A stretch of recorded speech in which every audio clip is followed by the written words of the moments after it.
Hello everyone, welcome to my channel Inner World with VKD. ಇವತ್ತು ನಾನು ನಿಮಗೆ ತೋರಿಸ್ತಾ ಇರೋಂಥ ರೆಸಿಪಿ ಬಂದು ರಾಗಿ ದೋಸೆ. ಈ ದೋಸೆ ಮಾಡೋಕ್ಕೆ ನಾವು ಇದನ್ನು ನೆನೆಸಿ ರುಬ್ಬಿ ಓವರ್ನೈಟ್ ಬಿಡಬೇಕು ಅನ್ನೋ ನೆಸೆಸಿಟಿ ಏನೂ ಇಲ್ಲ. ಇನ್ಸ್ಟೆಂಟಾಗಿ ಕ್ವಿಕ್ ಆ್ಯಂಡ್ ಹೆಲ್ತಿ ರೆಸಿಪಿ ಅಂದರೆ ಇದನ್ನು ನೀವೊಂದು ಸತಿ ಟ್ರೈ ಮಾಡಿ ನೋಡಿ. ಈ ರೆಸಿಪಿ ನಿಮಗೆ ಇಷ್ಟ ಆದಲ್ಲಿ ವಿಡಿಯೋನ ಲೈಕ್ ಮಾಡಿ, ಚಾನಲ್ಗೆ ಸಬ್ಸ್ಕ್ರೈಬ್ ಮಾಡಿ and get notified with new videos. ಮೊದಲಿಗೆ 2 ಕ್ಯಾರೆಟ್ ತೊಗೊಂಡು ಅದನ್ನು ತೊಳೆದು ಸಿಪ್ಪೆ ಎಲ್ಲ ತೆಗೆದು ನೀಟಾಗಿ ಈ ಥರ ಸಣ್ಣದಾಗಿ ತುರಿದಿಟ್ಕೊಳ್ಳೋಣ. ಅದಾದ ಮೇಲೆ 1 ದಪ್ಪ ಈರುಳ್ಳಿ, 3 ಸಣ್ಣ ಮೆಣಸಿನ್ಕಾಯಿ ಮತ್ತು ಕರಿಬೇವು, ಕೊತ್ತಂಬರಿ ಇದಿಷ್ಟನ್ನು ಸಣ್ಣದಾಗಿ ಹೆಚ್ಚಿ ರೆಡಿ ಮಾಡಿ ಇಟ್ಕೊಳ್ಳೋಣ.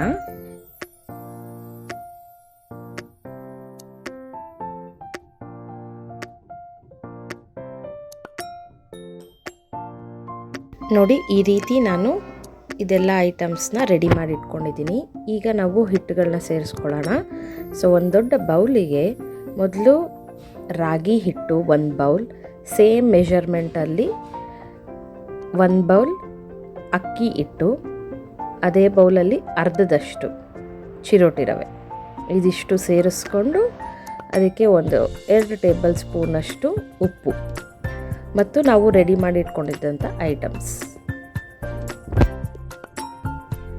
ಈರುಳ್ಳಿ, ಕ್ಯಾರೆಟ್, ಹಸಿಮೆಣಸಿನ್ಕಾಯಿ, ಕರಿಬೇವು ಮತ್ತು ಕೊತ್ತಂಬರಿ ಇದಿಷ್ಟನ್ನು ಹಾಕ್ಕೊಂಡು ಚೆನ್ನಾಗಿ ಮಿಕ್ಸ್ ಮಾಡ್ಕೊಳ್ಳಿ. ಅದಾದಮೇಲೆ ನೀರು ಹಾಕ್ಕೊಳ್ಳಿ. ನೀರು ಹಾಕ್ಕೊಂಡು ಇದಕ್ಕೆ ಕನ್ಸಿಸ್ಟೆನ್ಸಿ ನೋಡಿಕೊಂಡು ಅಡ್ಜಸ್ಟ್ ಮಾಡ್ಕೊಳ್ಳಿ.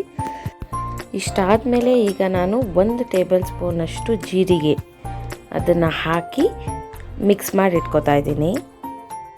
ಇದಕ್ಕೆ ನಾನು ಚಿರೋಟಿ ರವೆ ಹಾಕಿರೋದ್ರಿಂದ ಇದನ್ನು ಸ್ವಲ್ಪ ಹೊತ್ತು ನೆನೆಯೋಕ್ಕೆ ಬಿಟ್ಟರೆ ಇನ್ನೂ ಚೆನ್ನಾಗೇ ಬರುತ್ತೆ. ಸೊ 1/4 ಗಂಟೆಯಿಂದ ಅರ್ಧ ಗಂಟೆ ಅಷ್ಟು ನೆನೆಸಿದರೆ ಸಾಕು. ಈಗ ನಾವು ದೋಸೆ ಮಾಡೋಕ್ಕೆ ಸ್ಟಾರ್ಟ್ ಮಾಡೋಣ.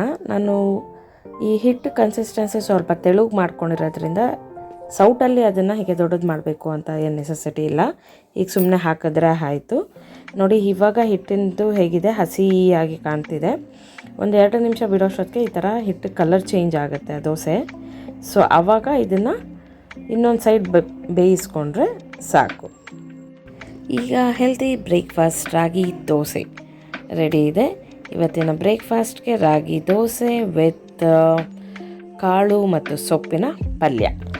ಈ ವಿಡಿಯೋ ನಿಮಗೆ ಇಷ್ಟ ಆದಲ್ಲಿ ವಿಡಿಯೋನ ಲೈಕ್ ಮಾಡಿ, ಚಾನಲ್ಗೆ ಸಬ್ಸ್ಕ್ರೈಬ್ ಮಾಡಿ. This is inner world with VKD.